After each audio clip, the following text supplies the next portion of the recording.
Koreyada ham yozgi ta'til boshlandi. Maktab va bog'chalar uchun yozgi ta'tilimiz boshlandi. Bularda faqatgina avgust oyida bir oygina yozgi ta'til bo'ladi. Qolgan 2 oy esa qishda bo'ladi. Shu sababdan va havo juda ham issiq bo'lganligi sababli bolalarimni basseynga olib bormoqchi bo'lib, internet orqali mana shu manzilni topdim.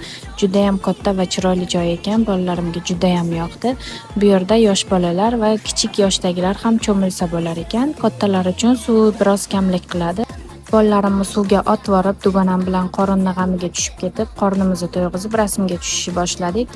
Dugonam bilan yoshligimizni eslab, o'zimiz cho'milish bilan ovora bo'lib, bolalarimni esimdan chiqarib qo'yibman. Bir payt qarasam, akasi singlisini ko'tarib olibdi. Qizim ham hayron, qatdan akam shunchalik mehribon bo'lib qoldi deb. Yo'lma-yo'l kelguncha urushib kelishgan edi. Bolalarim bilan mezza qilib cho'milaman deb suvga tushgandim, yomg'ir yog'ishni boshladi.